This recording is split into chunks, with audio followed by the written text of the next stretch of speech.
Good morning to members of the media, members of the public, and all joining us for the UNC's weekend press conference.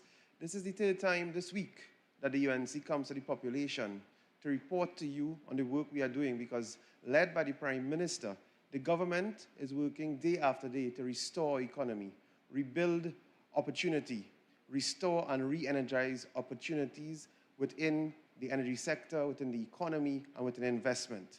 This morning, we are very pleased to have the Honourable Minister of Works and Infrastructure, Honourable Jearlean John, Member of Parliament for Couva North.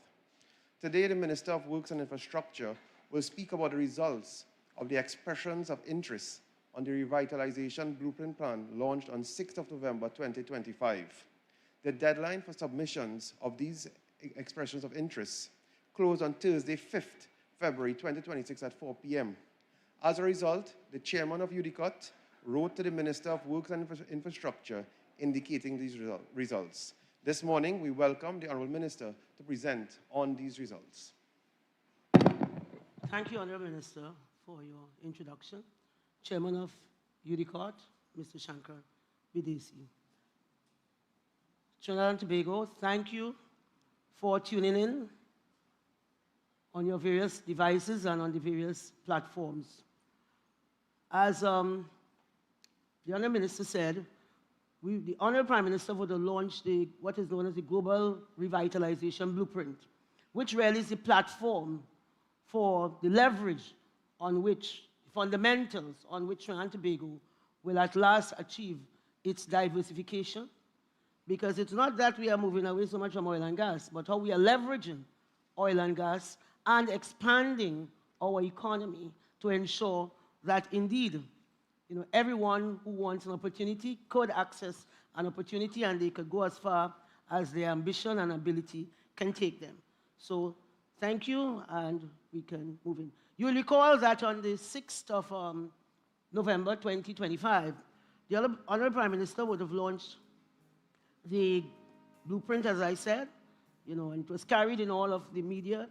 It was one of maybe the few things that would have been hailed as being sensible and well about time and so on.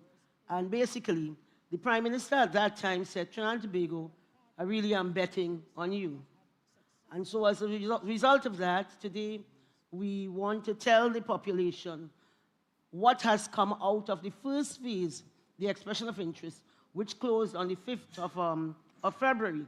It should have closed it was first projected to close on the 22nd of January. However, based on popular demand, we were asked to extend it for 2 more weeks. So here we are, and well, we'll get back to what we had projected at the time of launch, basically that at peak 2027 or thereabouts, we should be have created 72,000 jobs. Of that, about 30,000 will end up being sustainable jobs, permanent jobs. So Trinidad and Tobago was in our positioning. I've always maintained, and the Prime Minister has always drummed into us, our marketplace is everywhere. Our competitor is everywhere. To an investor, his money is portable. He could invest his money anywhere. All he's interested in is the internal rate of return, the payback period. When am I going to start to get the returns on my investment that I've put at risk? And our task with the Chairman of UDCOT and some others was really how are we going to position Trinidad and Tobago within this global marketplace. All right, yes, we are in the Caribbean, but we believe that we could box way above our weight. All right, so whenever we are rolling out anything, we are competing with Abu Dhabi, with Dubai, with Singapore, with Saudi Arabia, with New York, with Russia, wherever the competition is, with Berlin. We are there because we are competing for that elusive thing called investment capital. That's what we're competing for. Good. So we felt it was the time to awaken the potential of our people, raise the quality of life for all citizens, nurture a society that respects diversity, invest in sound infrastructure and in the environment, seamlessly aligned with the global community. All these are lovely words because, we go by that philosophy that a rising tide lifts every boat. But that assumes that everybody has a vote. That's the assumption. And basically, the government of Trinidad and Tobago has said, we are going to ensure that there's an opportunity for every man, woman, and child as best as one can make this opportunity and ensure that it is equal. So this was the first, stage one of this whole change in how we do business and how we see business and how we intend to roll out and expand. By doing so, expand the economy and ensure that people can leverage various opportunities. Because we knew by our data and intuitively that there was a pent-up demand. So we came up with 13 nodes. A node really is a geographical space for a project. So the San Fernando waterfront will be a node. The Invaders Bay will be a node, right? The Port of Spain wharf will be a node as it is, right? So of that 13 nodes, we came up with 21 categories for the expression of interest, which was rolled out on that same day of the announcement simultaneously, and that was 129 projects. Now, people would have looked at that and say, this is very ambitious. And of course, it was ambitious. What we, in going about, well, I mean, we didn't really go about, but we visited a couple countries. And what we heard all the time, your rollout was spectacular. Trinidad and Tobago rollout was spectacular because we knew we were competing with the world. All right, so these are the nodes, as we said, 13, 21 categories, 129 projects. And yesterday, coming out of the 5th of February, close of the expression of interest, the chairman of UDICOT yesterday wrote a letter to me saying this is what, at this time, because this is now a day and a half, right? This is what we can see at this, what we call a high level of this rollout. So the table shows the number of expression of interest received for each category, and basically, what we are seeing here, so category 1, luxury waterfront real estate development, hotels, housing, and waterfront entertainment. We got 57 submissions. Financial district development and waterfront, whatever, 43 responses. And all along, these were the responses that came out of that digital box, as it were. Portal, the chairman has corrected me. So in all, we received 965 submissions, meaning 965 they would have put in for the projects, okay? So this was a blowout. So Trinidad and Tobago, you understand, we positioned ourselves well, and the submission pages reviewed thus far is 190,000. In UDICOT, they're still counting, all right? The mandate is for them to work around the clock in shifts because of the, how robust the response was. And this map shows the international, where the countries from which some of the international responses were derived. And of course, Trinidad and Tobago, you know, also participated very, very overwhelmingly in this. So again, just for the record, you know, 965 submissions and 190,000 submission pages reviewed so far. So I had to put this slide here because I was invited about 2 weeks ago to a group called AmCham to present on this same revitalization program. And they had a report from E&Y, some survey they said they had done. I mean, maybe it was the shortness of time. They could not tell us the basis. I didn't understand what were the assumptions. I don't think we were told the assumptions. At least I didn't understand the assumptions. But they could have come up with this, which ended up in a Sunday Guardian. No confidence in revitalization plan. Somebody, they say, what for a survey of execs, meaning executive. And in the body of the article, it had that these people in some C-suite. Now, this C-suite had to be some people in La La Land, you understand, enjoying themselves, because this can't be reality. Because you go in and survey people in some C-suite, these people put no money at risk. These are not investors. These are not contractors. This is Bob the Builder down in Betham. This is Sam in Sealots who is a wireman and want a job so bad. This is not the down in Cali Bay who is really an air-conditioned man, but he's fishing because he doesn't have a job. He's underemployed. They didn't survey them. They survey some fat cats called executive C-suites in town, and they come up and say, no confidence. I want to ask Trinidad and Tobago if 965 responses, and these are not police stations and community centers and the like, These are billion-dollar projects. And in almost every case, they have to come with the presentation, what their submission must include how them funding that. So this is mainly private sector money, all right? So I don't know where this came from. So as I said, I had to talk about it because Guardian had it big in a big Sunday spread, and basically I think one has to go and survey these people to find out who they are and how they could have gotten it so wrong. Because there's pent-up demand in Trinidad and Tobago. Pent-up demand of investment money. If you go on any CAL flight, American Airline flight, BA flight, it's full with Trinidad and Tobago businessmen. What are they doing? They are looking for investments. They are looking for opportunities. And what did we do? We responded to that by rolling up projects that made sense. What you had to do is sense, have sense. It's not always about the dollar, it's about sense. So right, you could get them people off. So category 1, waterfront real estate, 57 submissions.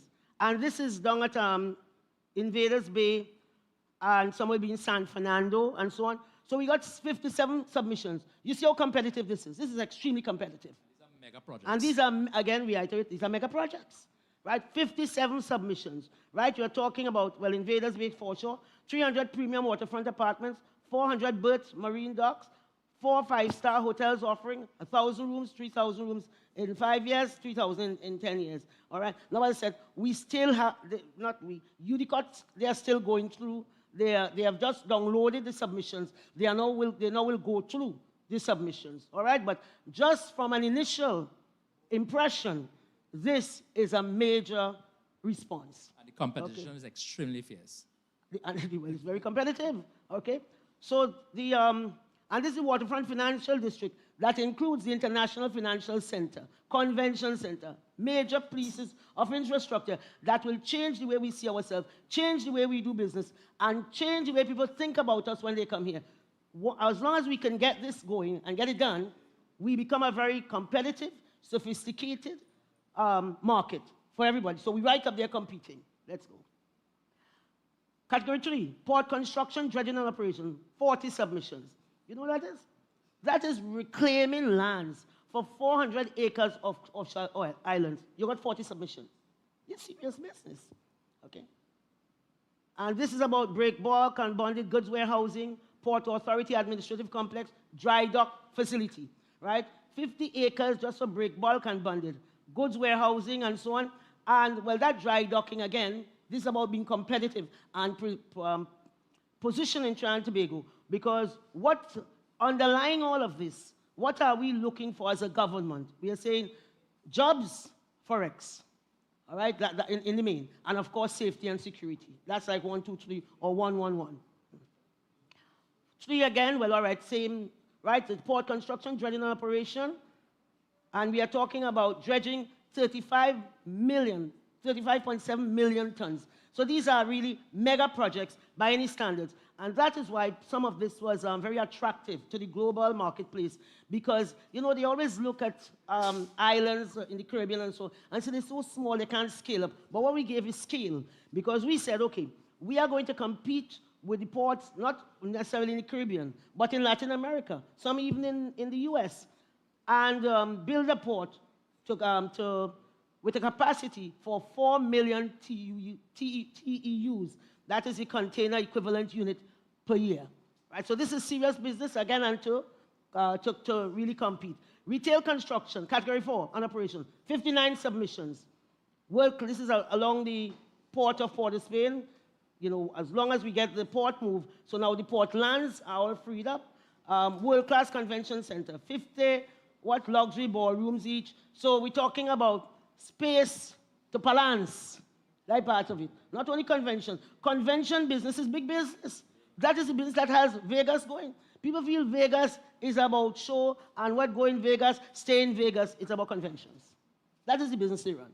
All right? So we are saying we are competing with them. We are going to compete with Florida. We are going to compete with New York because we have better weather. And, of course, equipped with cutting-edge audio-visual technology and connectivity. Because when you look, when we scanned, Latin America doesn't have this facility. All right? Where you have to go is up to North America to get this quality of facility. 5, let's go quickly. The multimodal hub Port of Spain, 34 submission. What we are talking about here, this is where the PTSC terminal is. Now, not what there's the inter-island ferry terminal right there. So we are going to integrate that. So you have inter-island, intercity, that is San Fernando, Port of Spain, maybe Point Fortin, Port of Spain, Cuba, Port of Spain, water taxi. Right? The Caribbean, the inter-island, meaning not only inter-island, Trinidad and Tobago, we are talking about inter-island, the Grenadiers, the Barbados, the St. Vincent, wherever our foodstuff, we import from some of these other islands. Okay, so you have an integrated public transportation system. Number 5, same multimodal. This is now in San Fernando. Good, and they have a maxi taxi, a water taxi hub, maxi taxi hub, bus hub, and so on. So again, an integrated solution. High density housing, 57 submission. This is along the San Fernando waterfront. These are conceptuals.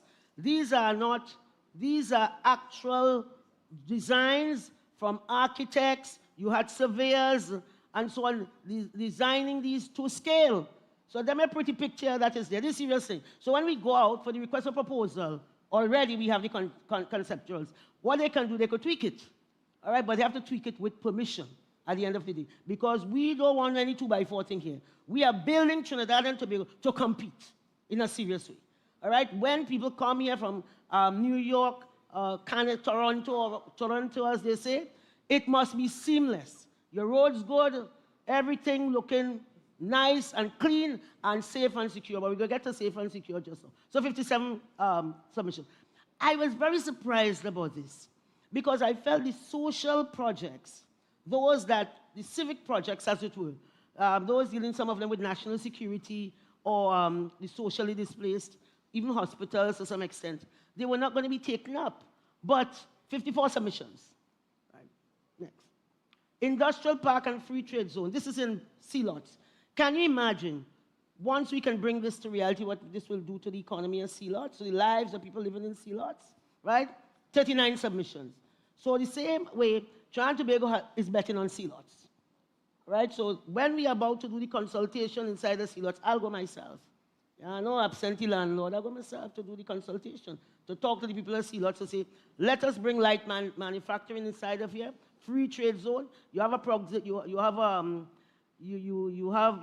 proximity to the harbor, to the port, so the cost of transportation is down, so you have a competitive advantage. Goods doesn't have to travel over long distances, so your goods, you have a built-in competitive advantage in having this free trade zone located in Sea-Lots. Mixed-use real estate, 55 submissions, right? And this is mixed use along the Port of Spain, the Portlands.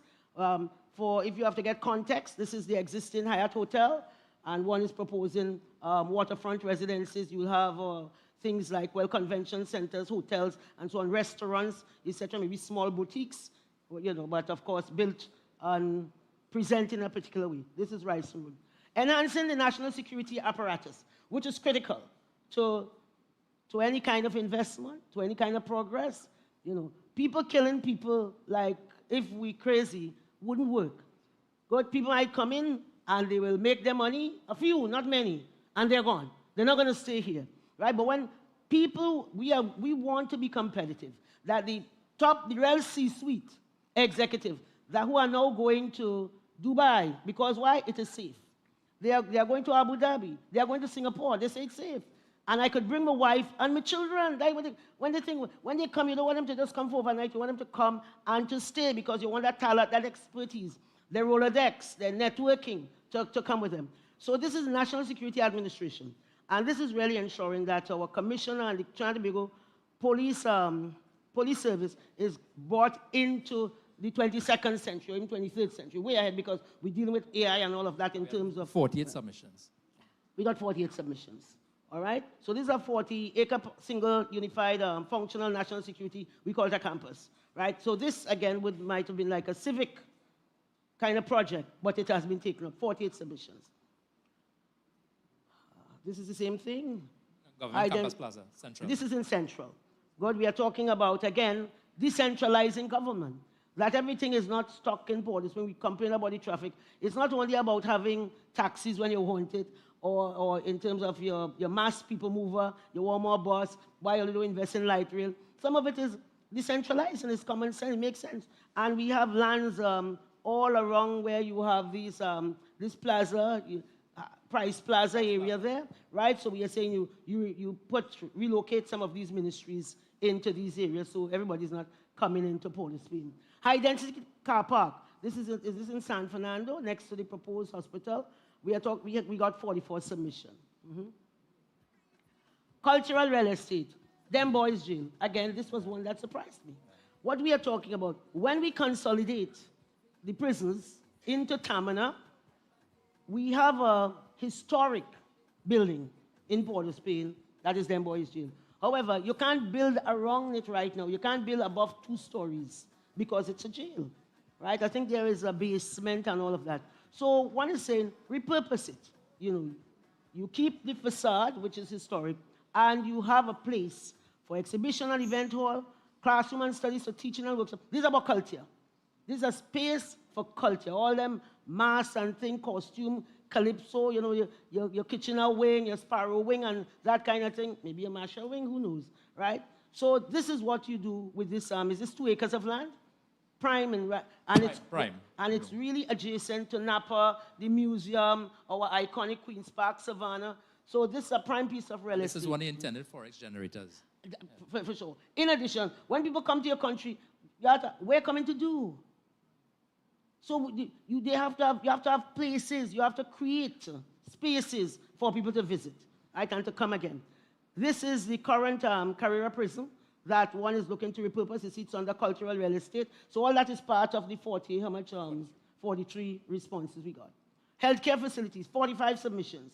Right? We are talking about over 1,000 additional bed spaces, both in San Fernando and Port of Spain, because, again, we are looking at a world-class medical teaching campus, because you want to get to the point that with your healthcare, right now people still waiting 2 days for a bed and what have you. So you get past that, and you have enough redundancy in the system, because we have excellent doctors, excellent nurses. We have doctors that home sleeping right now because they have no jobs. So you sap up all of that redundancy and extra capacity that we have. This is actually in San Fernando. When we had first, the Prime Minister then, 2010 to 2015, the previous administration had built an admin building in San Fernando. And the Prime Minister had said, people sleeping on the streets, in the corridor of the hospital, repurpose that to a bed tower. And we repurposed it to a 116, I think, bed tower in San Fernando. And the idea after that was this, again, iconic hospital, the San Fernando Hospital, to convert it into a medical school, and you build a new hospital, a 21st, 22nd century hospital. And we got 45 submissions for that. 45 submissions, right? Healthcare facilities, and this is Port of Spain. Now, where we are talking about having 25 operating theater, radiography and imaging center, rehabilitation and specialty center, multi-story parking structure. What I have not seen is the oncology, because we look at the diseases that plague our own people, and then we build out from that. Healthcare in North America, I mean, who could afford in Trinidad? They go there. But healthcare for the American citizens is very high, okay? We believe we can do it better. We can do it at a cheaper cost, both the healthcare and the pharmaceuticals. And basically, instead of people from America going to the Middle East, Latin America, and so on, we have 4.5 hours of mainland America, right? We should be the space of choice, the market of choice, the destination of choice. 15, urban park and retail, 55 submissions. And this is in San Fernando. Again, this picture is the concept. This is San Fernando, where you have, again, the Plaza San Carlos. I think that now exists. Good, but all of the other spaces, the 10,000 persons convention center, 50 marina berth, and so on, we got 55 submissions. Energy recovery facility, this has to do with BTHM and putting Beetham waste to use, all right, in terms of recycling, waste management, the training hub, and so on, 36 submissions. And everything we are doing it in a way that the world would want to come here to learn, what we are doing. We want to create a model of excellence in every single area that we are pointing out here. We talk about the consolidation of justice where it is proposed to close down Carrera Island, 25 acres, close Frederick Street, as you see, Golden Grove Prison, 270 acres, and you consolidate it in Tamana, the Tamana Park, right? But it shows the government's, not only intention, the fact that there is resolve in bringing crime down. That has to do first with your people. You can have people slaughtering little children 5 years old, as they did with the Anita Diaz down in Moruga. That child was in her mother's arm getting her hair combed. Who does get murdered in their mother's arm? Jomo running around a field in Shogwana, say, Africa ground. Killed, right? The little girl up in Grandi, 2 o'clock in the morning, killed her, murdered.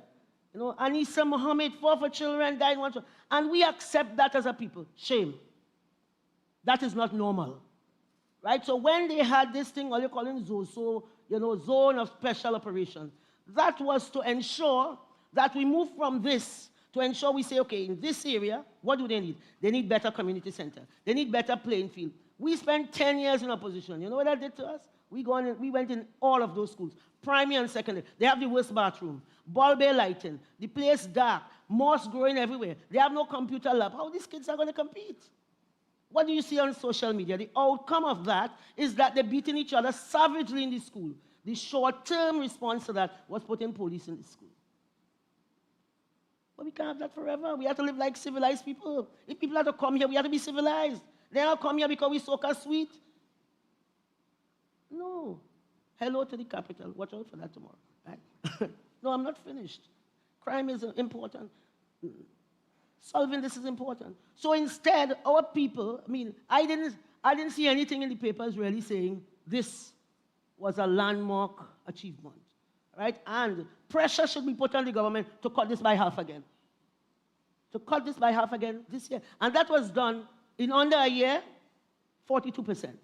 It means that over 200 people in there. You don't put up your hand and say, I want to be murdered. Who does that? So these are involuntary things that just happen to you, whether you think the people good or bad.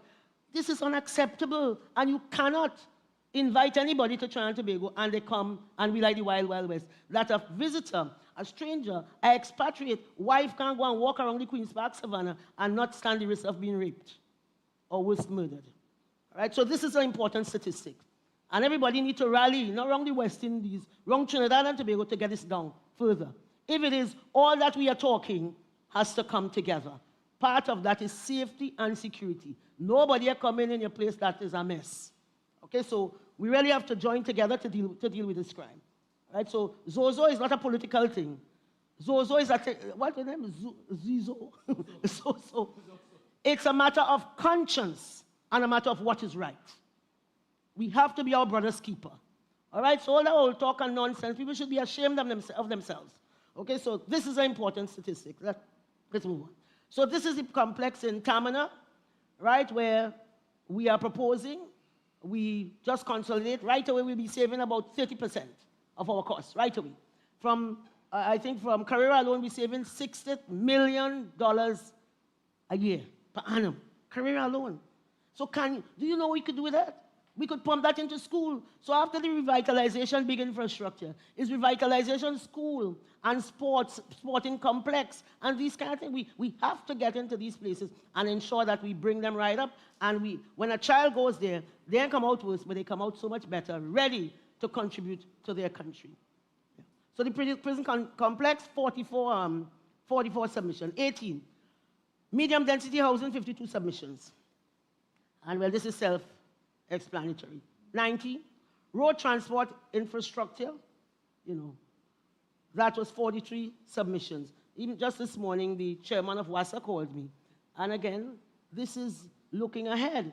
he said, we have to deal with the utility corridors and so on, right? And because we have to work together as ministries and what have you, consolidate the work to ensure this one is spending the money and that one, and that perennial complaint we have, you pave the road, WASA go and dig up and so. We are working in collaboration.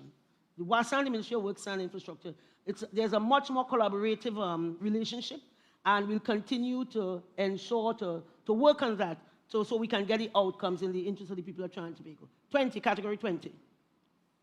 Electrical substation infrastructure. So you see, I'm talking about public utilities. We paid up. And we got 35 submissions for that. And the last one, land reclamation, because we will probably reclaim another 100 acres of land, both in Port of Spain and Trinidad. We got 34 submissions.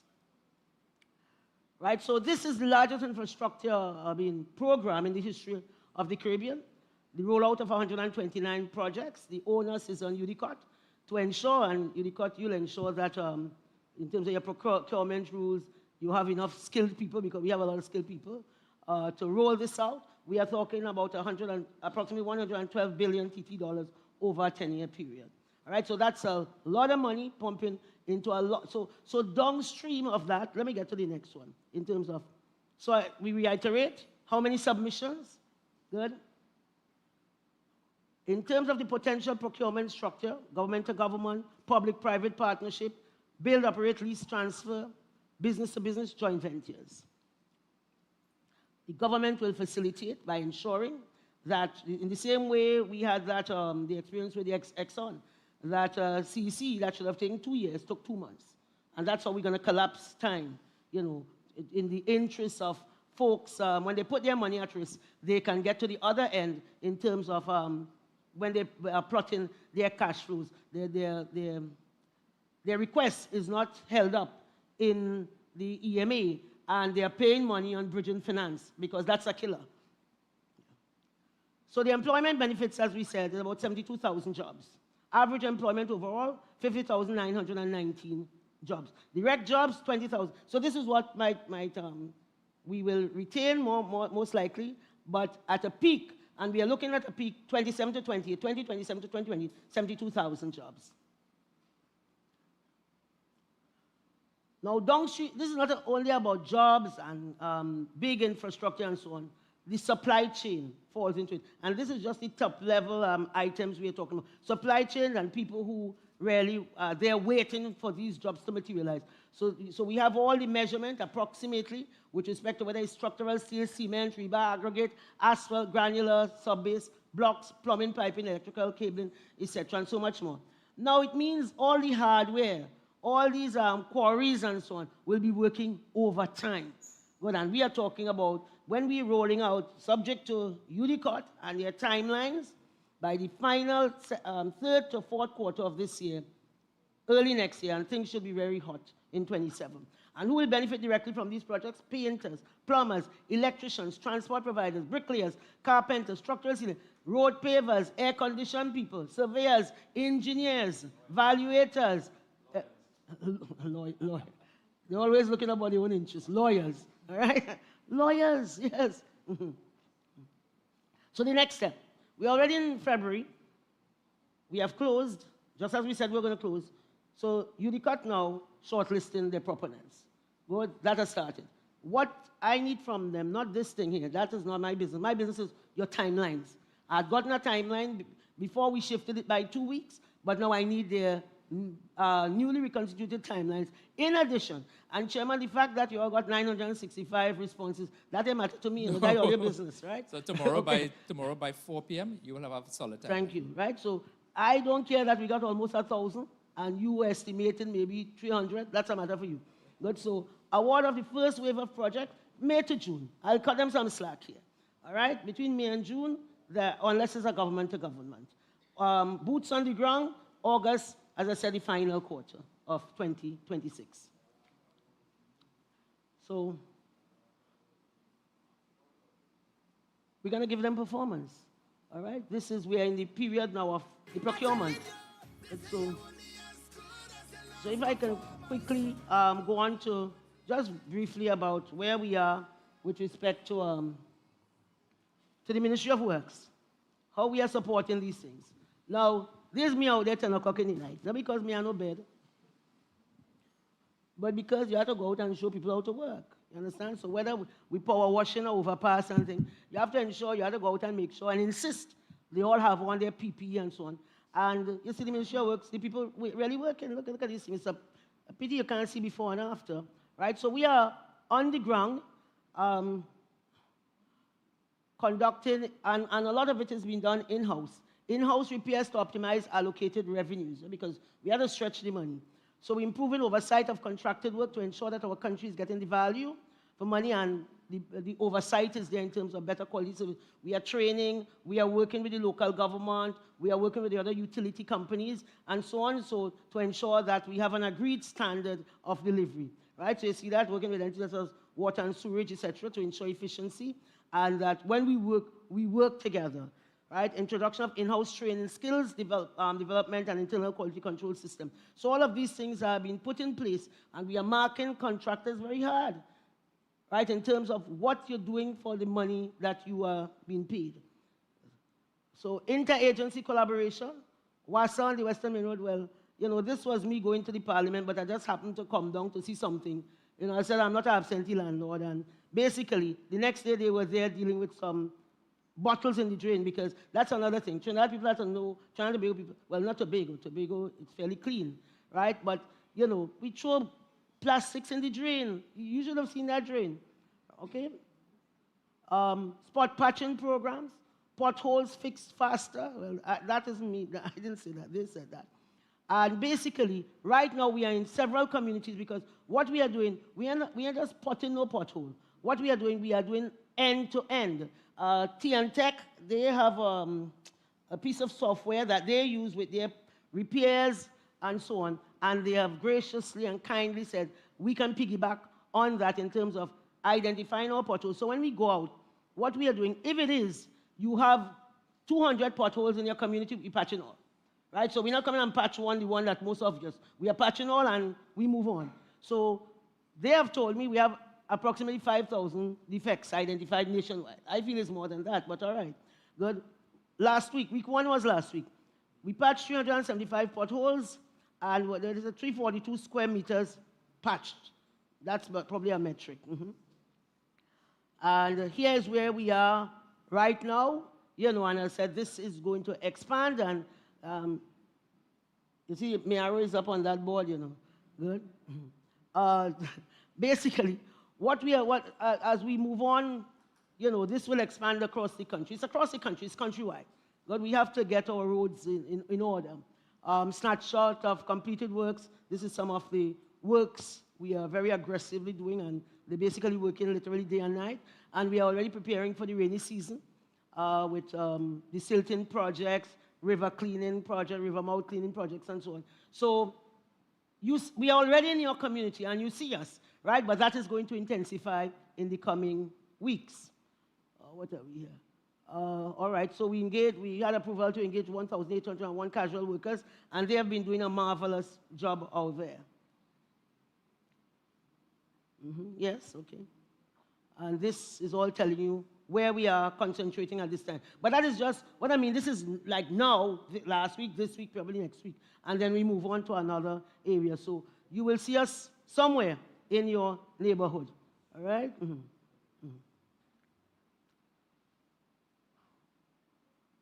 That's the Ministry of Works. Every single day, working. Thank you so much, right? So we're going to give them performance. Thank you. Thank you very much, Minister of Works and Infrastructure. And as a government MP, I'd like to thank the Prime Minister and yourself, Minister, for developing such a rapid, robust plan, which is now being actioned out, not only to build our country, but also build the lives of our constituents. So we thank the Prime Minister, the Honorable Kamala Persad-Bissessar, and you, Minister John, for your plan. In 9 months, you have done what those could not have done in a decade. And we thank you. We also would like now to invite questions from members of the media to Minister John. So we have a mic, and we'd ask you to pose your questions to the Minister based on her plan.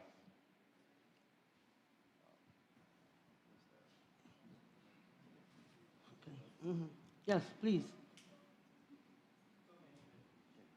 No, I could get have a mic. Me have to come nowhere. Or ask any questions. Yeah, please. Yeah. No questions? Yes, good morning, Ma'am My Jensen. mother have some pea soup for my to go and eat. I was just waiting for you to be settled. No, I settled. Based on the projections that you had here, which one of the projects do you estimate will be the first project to take off? We are having multiple projects. We can't, 129 projects, we can't sequence them 1, 2, 3, 4. So we are going to do some categories of projects. So it's very likely maybe about 40 projects will be rolled out at the same time because you have to do it in kind of waves. And again, if it is we roll out 129, and you see the kind of response we are looking at here. So especially after this morning, everybody's suffering from anxiety. These people who have put their hat in the ring. Mm-hmm. So it depends on whether it's government to government or PPP, right? So it depends. Well, Yeah. what I'm saying, whatever it is, I'm saying we are going to roll out multiple projects at the same time.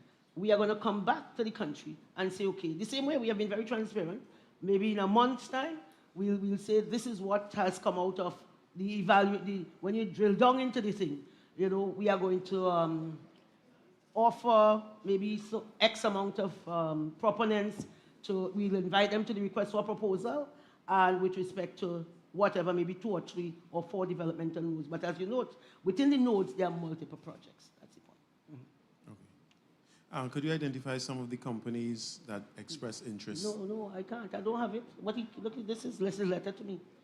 If I have that this morning, something wrong with me. His letter gave me numbers. The chairman doesn't know. So no one will be able to tell Yes. right, who has submitted. That is confidential and within the remit of the evaluation committee and therefore the PDAC committee. I don't even know who's submitting, and I will never know, and I'm not interested in it. Right? Chairman does not get involved in tenders. So that information is not public at all. Right? Well, it's expressions of interest, not tenders at the moment. No, I know, but I'm taking it on to the entire process. Right? We will not know. That is the purview of the procurement committee at UDCOT. They alone will know. And could you explain what the government would have to do to bring these expressions of interest from just expressions of interest to reality? Okay. What, if anything, that the government needs to do? No, the government needs to make sure this chairman... Government slash UDCOT. So you have the procurement the law. So the first step, of course, you have your expression of interest. Next step is you have an evaluation committee, right? Not just collating data at a high level. Afterwards, they will go and evaluate all 965 submissions. Thereafter, based on their recommendation, it goes to the PDAC committee. PDAC committee will then, of course, determine and so on, and then request for proposal will be issued to those who are selected by the committee, right? And so on. And then, of course, that takes its course. The PDAC committee and the request for proposal, is that public information then in terms of who was invited? That goes online? No. That remains confidential, right? So now it goes to the respective individuals. So when the board does not get involved in that. So when will the public know? At the end of the process? At the end of the process. So at the end of the process, then everything has to be public. Right. Eh? So when that goes out, now of course there's a portal and that is published on UDCOT's website at the appropriate stage. So anyone is entitled to pose their respective challenges and so on. So you'll see that there. And that'll be May or August. That's May. This end of process that you're talking about here. No, the ongoing process, we are saying somewhere between February and May. And May, right? Okay. Yes, exactly. So sorry. We are here now at the end of the EOI. So within this gap here, what is that? March, April, May. Very ambitious time, aggressive timeline. We expect to have the request for proposal between here and then to start awarding in, let's say, May, June. By around May, June, because of the quantity. So around May, June. I have a few other questions, but I don't want to hog the mic, so I want to share and come back unless my colleagues give me... Right? Okay, so well, I'll go ahead. Yeah. Now, some other questions. You touched on one of the questions I had previously jotted down. That's with regards to the intra-island ferry. Under the past regime, there was talks of the Galleon's Passage being used as part of that. What, if anything, could you say to that? Would that be ongoing? How soon would that be ongoing? Will we still be using the galleons? Which vessel will we be using? Or if Trinidad will be taking a different route in this? Our first order of business is to get that sea bridge between Trinidad and Tobago as right as we could get it. Right? I think we love to do the regional ferry, but that is not before the cabinet at this time, or even before the board of the Port Authority. So it is something I'm sure that will happen. But right now, as you're well aware, we really need to focus on our business. But it hasn't been scrapped? No, not at all, not at all. And as you mentioned Tobago, we've been asking this and we keep asking it again. Can you give us an update with regards to the Tobago airport and why it hasn't been handed over just yet? Well, we had a first quarter, and we're still in the first quarter. That is LITCO. They were paving the runway, as I heard last. LITCO's chairman was up there last week, and I will go at the end of this month with the expectation that one could say this airport has achieved practical completion and hand it over to Airports Authority through the ministry. I think it was category 10, national security. You spoke of consolidating and moving everything to Tamina. Two things. One, any consultation with the Prison Officers Association, because I know they were championing closing down Frederick Street and Carrera for umpteen years, and they said that the one in MSP, there's enough land space there to house all these prisons.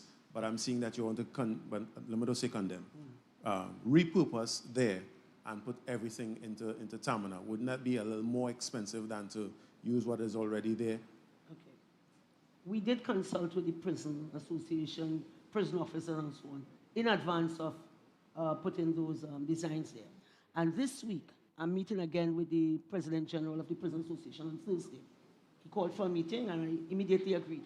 And you may even see me touring the prisons because I want to get a sense really of what we are working with, right? So we have a sense. Now we know they have to condemn. They are inadequate. They are not conducive to a restorative justice, right? We don't want people to go in there and come out with us as it's happening now, right? But people to come out and really serve their time and come out and be purposeful and useful citizens. So I'm going to listen, of course, because I said the President General, he did call and ask for a meeting, but these, what you saw there, that was all in collaboration with them, a greenfield site. I didn't notice, probably it was there and I didn't see it with regards to the national security, the training center and all these things for the TTPS. One of the things the previous administration was talking about and have been talking about umpteen years was a new forensic science center facility. There was a groundbreaking ceremony some time ago in Mount Hope. There was even a designated spot for that. Could you give us an update, if any, on that? So that was part of a government grant from the Republic of China. Right? So right now, UDICOT is engaging in discussions with the government of the Republic of China, People's Republic. And the next step is to, once it's a formal country, do due diligence. And once it's a conduct that, then we hit the ground. So it remains... Yes, absolutely. Yes, yes. it remains. Yes. Okay. I thought it was going to fit into the new... No, that's a project by itself, a standalone. This new cabinet has revalidated it, so that's approved and ready to go. And any update as to how soon? Because they have been talking about that for years. Well, we suspect it should be in about 3 to 4 months, right? We should have a final date by which the project should start. Within 3 to 4 months? Within about 3 to 4. It all depends, of course, the People's Republic of China. And the last question. Yes. The last question is a two-part question.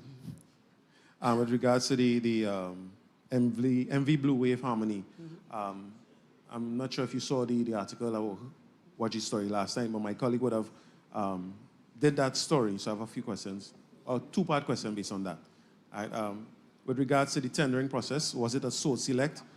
Who was on the team if it was not a sole select? How are repairs going with regards to the vessel?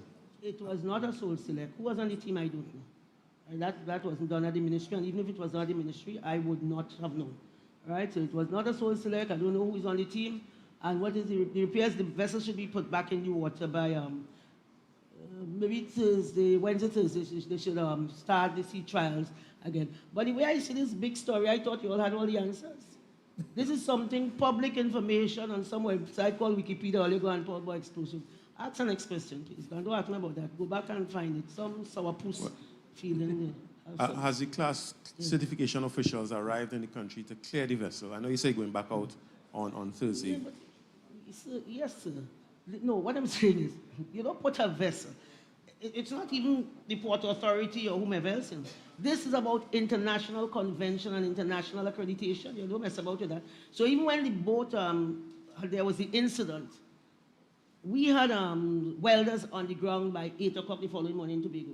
But they couldn't touch the boat because they had to have international assessors, right? Because that is how that goes. So even after the work that is being done is supervised by international assessors. That's what is happening. And the repairs cost, could you give an estimate? No, I don't have the cost of that. Yes. Good morning, Minister. Rondo Daulat, Pinpoint Solutions.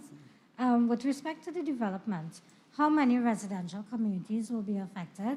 And as soon as when consultation will start? No, with this, there'll be no negative impact on anybody. These are greenfield, what we call greenfield sites, right? Both the Invaders Bay waterfront and the San Fernando waterfront. These are greenfield. Does some of these areas fall under the Environmental Agency protection? Yeah, well, yeah, but I mean, you'll have to get your certificate of environmental impact, certainly. But we are doing a consolidated hub to speed up all of these approvals. With respect to the public consultation, how soon this will start? Because I saw boots on the ground estimated to be in August this year. Yeah, well, the consultation will be around that time. Meaning prior to, you wouldn't put people on the ground once there's going to be an impact unless you consult. So that will be part of the process. All right, so thank you very much, everybody. There's a new issue, well, not new, but there are workers at the Ministry of Works and Transport in Cedars/Point Fortin region, and they are complaining that they have not received pay for 2 fortnights. And they just want some answers. The money is there. The issue is they are going to get their pay by tomorrow, Tuesday, Wednesday. It had to do with errors in those same places, unfortunately. I mean, to say it wasn't the workers' fault. The paperwork, when it got to the ministry, you had a lot of errors. I mean, every single day, I, as the minister, I ask about these payments to the people. All right? So this is very unfortunate and very painful to me that they are not getting their money because it's not the money is in the bank to pay them, right? So the processing of the checks. Final thing, Dem Boys Jail. That's your official name? We keeping that name? No, I don't call it Dem Boys Let's Jail. making sure. Oh, God. Thank you very much, Thank you. Minister John. Yes. Thank you, members of the media. And thank you for joining our UNC weekly press conference, weekend press conference. Again, we congratulate the Prime Minister and the Minister John for this robust plan that is taking action. And it is going to help and rebuild our economy, our country, and the lives of our citizens. Thank you very much. Have a great day.